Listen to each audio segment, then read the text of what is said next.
जो है मुसलमानों के लिए जिस तरीके से उपयोग में लाई जाएगी उसके लेकर विवादित बयान जो उनका है उसको लेकर इलेक्शन कमीशन द्वारा अब तक कोई कार्रवाई नहीं की गई है। उसको लेकर आपकी क्या है? मैं ये बात बम्बई में जाके करने वाला हूँ नेशनल मीडिया से। इस बात पे मुझे ज़रा थोड़ा और भी सोचना है, मुझे बड़े सबसे पे बात करनी है, उसके बाद में बयान दूँगा। सर, आपको जिस तरीके से धमकी भरा कॉल आया, जिस तरीके से सलमान खान को बिश्नोईगंज से जिस तरीके से घर पे उनके फायरिंग, लगातार आपके ऊपर जिस तरीके से कई वर्षों में जो है लगातार आपके ऊपर जो बहुत से धमकी वगैरह कॉल आपको आ रही है, इस बात भी बिश्नोईगंज से है, तो इसके लेकर कोई पुलिस में जो मामला दर्ज करने की कोशिश करेंगे क्या कुछ? अभी तो 15 मिनट पहले कॉल आया,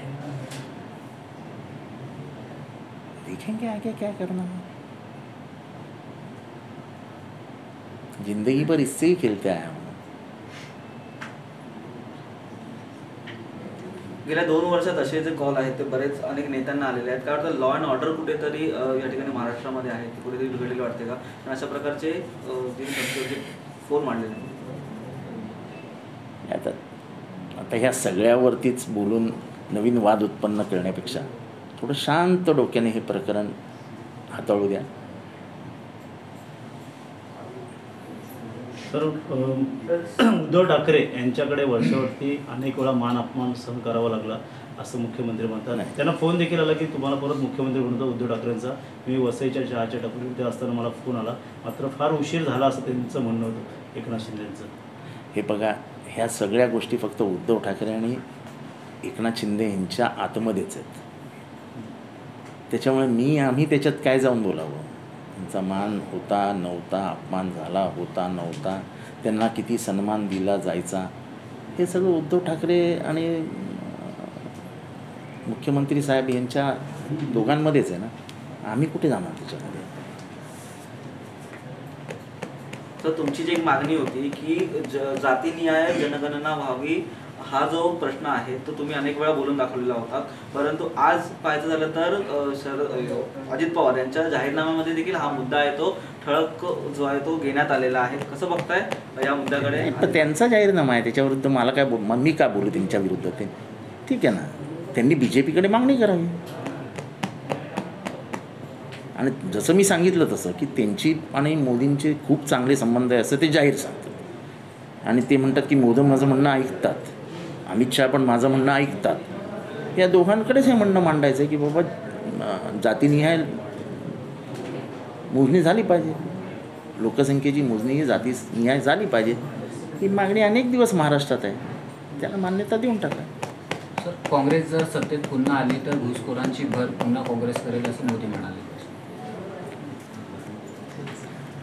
मोदी काय बोलतील आणि काय नाही याच्यावर आमच्या थोडी मर्यादा आहेत।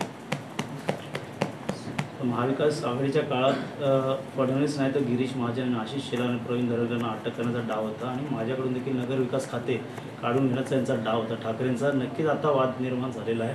नेमकं असं आहे की आपण ह्यापूर्वी कधी बोलला नव्हता, आणि निवडणुकीच्या काळात जेव्हा आपण असं बोलता तेव्हा लोकांच्या मनात आपल्याबद्दलच संशय येतो ना, की निष्कारण निवडणुकीमध्ये नको तो वाद आणण्याचा प्रयत्न करतात। आणि मला तर काय, मी होम डिपार्टमेंटला नव्हतो, माझा काय यांच्या वरिष्ठ होते अजित पवार, एकनाथ शिंदे, हे सगळे मोठे नेते होते, ते मुख्यमंत्र्यांशी बोलायचं। आम्हाला कधी महिन्यातनं 1.5 महिन्यातनं 2 महिन्यातनं एकदा बोलायला तर मिळालं। त्यामुळे आम्हाला काही माहीत पण नाही काय कोणाचं काय होतं, फायली बनवत होत्या का नव्हत्या, त्याच्याशी आपला काही संबंध नाही। ज्याच्याशी आपला संबंध नाही त्याच्या बाबतीत बोला कशाला? स्वतः उद्धव ठाकरे मुख्यमंत्रीपद सोडलं होतं, मात्र हे जाणे स्वतः म्हणून उद्धव ठाकरेच याच्यावर खुलासा करतील ना, उद्धव ठाकरेच याच्यावर खुलासा करतील, आणि त्याने तो करावा असं माझं मत आहे। हे जाणीवपूर्वी जे केलं जातं आहे त्याच्या विरोधात बोललं पाहिजे तर उद्धव ठाकरेंनीच बोललं पाहिजे। मी बोलून काय होणार आहे?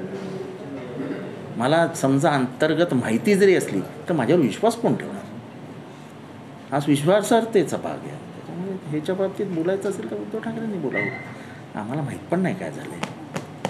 सर, राज्यात महाविकास आघाडीची सत्ता असताना महाविकास आघाडीकडून भाजपच्या नेत्यांना अडकवण्याचा प्रयत्न केला गेला असं वक्तव्य आहे ते मुख्यमंत्र्यांनी। मी तुम्हाला तेच सांगतो ना की वरचे जे 4 जण होते त्याच्यामध्ये मुख्यमंत्री एकनाथ शिंदे साहेब होते, मग त्यांच्यामध्ये काही ठरलं असेल मला तरी माहीत नाही। कारण का आम्ही कुठल्याच खिचगंटीत नव्हतो त्यांच्या. कारण का एकनाथ शिंदेशिवाय मुख्यमंत्र्यांना करमायचंच नाही. म्हणजे हाऊसिंगची मीटिंग असली, मुख्यमंत्र्यांबरोबर बसलो तर पहिला प्रश्न त्यांचा असा असायचा, एकनाथ आलाय का रे? त्याच्यामुळे मला या बाबतीत काही माहीत पण नाही आणि मला या बाबतीत काही बोलायचं पण नाही. त्यांचा अंतर्गत प्रश्न आहे तो त्यांनी सोडवावा, आपल्याला काय करायचं.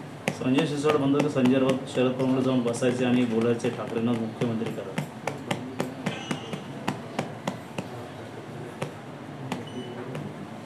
मला संजय राऊत आणि शरद पवार काय बोलायचे याच्याबद्दल ते शिरसाटांना आधी माहिती असेल, काय कॅमेरा बिमेरा त्यांनी लावला असेल. मी तर असले काय उद्योग करत नाही, त्यामुळे मला काय माहीत नाही बाबा शिरसाट आणि म्हणजे राऊत आणि शरद पवारांमध्ये काय बोलणं झालं. शिरसाट हे अंतर्ज्ञानी वगैरे काय असतील तर त्यांना अधिक माहिती असेल. लोकसभाच्या निवडणुकीनंतर मंत्रिमंडळाचा विस्तार होणार आहे असं मुख्यमंत्री. लॉलीपॉप द्यायला काय आपल्याला लॉलीपॉपच द्यायचे आहेत ना. आपण बघितलं ना, ठाण्यापासून गेली 25 वर्ष फक्त लॉलीपॉप. पण यशस्वीपणाने लॉलीपॉप तोंडात देणं आणि ते चोखट ठेवणं, म्हणजे त्याला चोखायला मजबूर करणं, ही त्यांची जी कला आहे ती मी तरी अनुभवलेली नाही अजून कोणाकडे आहे. तुला स्टँडिंग दिला, तुला महापौर केलं, तुला सभागृह नेता केलं, तुला देऊन टाकलं, असे 5-5 तलवारी त्यांनी एका मॅनात ठेवल्या होत्या. देवराम भोईरला किती वेळा इथे गुळ लावला आहे, संजय भोईरला किती वेळा गुळ लावला आहे. त्याच्यामुळे ते एकनाथ शिंदे ते लॉलीपॉपची फॅक्टरी घेऊन स्वतःबरोबर फिरत असतात.